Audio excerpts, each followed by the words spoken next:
বসে বসে কেন খাবো? আমার বাড়ির অন্য ধ্বংস করার জন্য? আমার জামাই প্রবাস থেকে এত কষ্ট করে টাকা কামায় দেয় কি আপনার মতো খাটাইছে বসে বসে গিলানোর জন্য? আমার সংসারে তো কোনো আয় উন্নতি হইতেছে না, একমাত্র আপনার জন্য। আমি বাইরে থেকে বাড়ির ভিতরে অনেক চিল্লাচিল্লি আওয়াজ শুনতেছিলাম। আমরা তো প্রতিদিনই বিয়ের সাথে আমি অনেক মস্করা করি, শয়তানি ইতরামি করে। কি কোন বিয়ে সাহেব? হ্যাঁ, তুই হঠাৎ করে চলে এলি। আমি যে দেশে ফিরমু সেটা তো 3 মাস আগে থেকেই বলা আছে, সবাই জানে।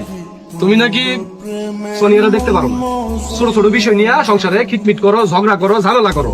এতদিন পর তুই দেশে আইলি রে বাজার, একটাবার আমার লোকে বুকও মিলাইলি না। এই বুকে করে তো তোরে মানুষ করছি রে বাপ। আমার আব্বা হ্যাঁ তাও খুব ডিস্টার্ব করতেছে, সারা রাত আমগরে ঘুমাইতে দেয় না, বাইরে থেকে লোক জনাই না, বাড়িতে আসর বসায়। কিছু কইলেই তেইরা আসে। ওই সামান্য বাজারের হিসাব চাইছিলাম, তাতেই আমার সে বকাঝকা করছে। আরে একদিন তো মার দিয়ে আইছিল। কি কইতেছেন আম্মা? এতদিন পরে বিদেশ থেকে আইলি, আমার যেটু মুখে জড়া দিলি না বাজান। আব্বা, তোমার এসব নেকামি বন্ধ করো তো। আমি কেমন ছোট বাচ্চা আছি যে তোমার বুকে জড়ায় ধরে রাখতে হইব? তুই আমার কথাটা শুন, তুই তো তোর জামাই রেখে নিজের হাতে কবজা করছস না? এখন সেমনি পারস এই বুইরা আপদে বাড়ি থেকে বিদায় করে দে। মাছের মাথাটা আপনিই খান। যে কি করলা বৌমা, মাছের মাথাটা তুমি আমার দিলা কেন? আকাশটা দাও। ওমা, আব্বা আমার কি মাথা খারাপ হইছে? সেই বড় মাছের মাথা আমি আপনার পোলারে দিমু? হ্যাঁ, আকাশ বিদেশ থেকে আসছে, কি খাইছে না খাইছে ওরই তো এখন একটু যত্ন আত্মি দরকার। বৌমা দাও। এতই যদি বুঝেন বিয়ে সাহেব, তাইলে তো আর সারা বছর আমার মাইয়ার লগে এই মাছের মাথা নিয়ে ঝগড়া করতেন না। ঝগড়া? আমি কি কোন বিয়ে না, আমি কখন ঝগড়া করলাম? আব্বা, মিথ্যা কথা কেন কইতেছ? আমি যখন বিদেশে আসছিলাম তুমি আমার কোনো সবকিছু জানাইছি। এই আব্বা, বৌমা ডাকতেছ? না আব্বা, আমরা মা মাইয়া মিল্লা মস্করা করতেছিলাম। তোরে যে শিক্ষা করতেছি, কথা কি কান দিয়া যায় না? সারাদিন খালি হইতে বইয়া খাইবো আর ঘুমাইবো, শরীরের মধ্যে তো চর্বি জমা গেছে। একটু গাও করতে লাড়াইলে তো অসুখ বিসুখ হইব না। আর অসুখ বিসুখ হয়ে যদি ঘরের মধ্যে সিটটা হইরা থাকেন, তাহলে হেই টাকাও তো আমাগরি দেওয়ান লাগবো। আপনার পোলা যে টাকা পাঠাই বিদেশ থেকে, ওই টাকা দিয়ে কিন্তু এই সম্পূর্ণ সংসার চলে না। আপনি হইতেছেন একটা বেস্তি মানুষ। আপনার এই সংসারে থাকতে হইলে গাও কত খাটায় কাম করে তারপরে খাইতে হইব, নাইলে খুদাই খুদাই আমরা তো আপনারা খাওয়াবো না।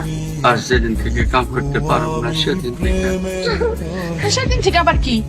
সেই দিন থেকে যেখানে বুইরা মানুষরা থাকে হেনে চলে যাবেন। আমার মাইয়ার জামাইয়ের তার খায়া কাম নাই। আপনার মতো এরকম আস্তা বুইরা একটা আপদ বসায় বসায় খাওয়াই। এই বুইরার এই বাড়ি থেকে বাইর করবি কেমনে? তোমার রাখছি কি জন্য? হ্যাঁ, একটু বুদ্ধি টুদ্ধি দিতে পারো না?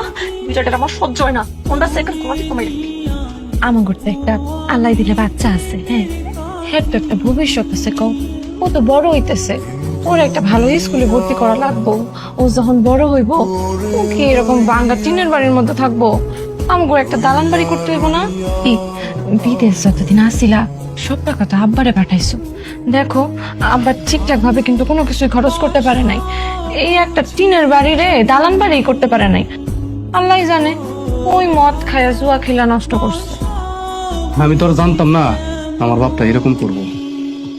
আমি তো জানতাম যে আমার বাপ খুব সৎ মানুষ। সে যে টাকা পয়সা পায় জুয়া খেলবো, মদ খাইবো, আমার না মাঝে মধ্যে এইসব জিনিস বিশ্বাস করতে খুব কষ্ট হয়। তো রাত এমন গেছে, জুয়া খেলা মদ খাই আইসা বাড়ির সামনে মাতলামি করছে। আমি আর আমার মা ভয়ে ঘরের মধ্যে কুকড়ায় আসছিলাম, তুমি জানো?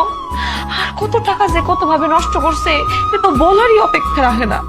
তোমার বাপেরে তুমি যা ভালো মানুষ মনে করো, পুরাটাই তার মুখোশ। মুখোশের হারালে তার একটা কুৎসিত রূপ আছে।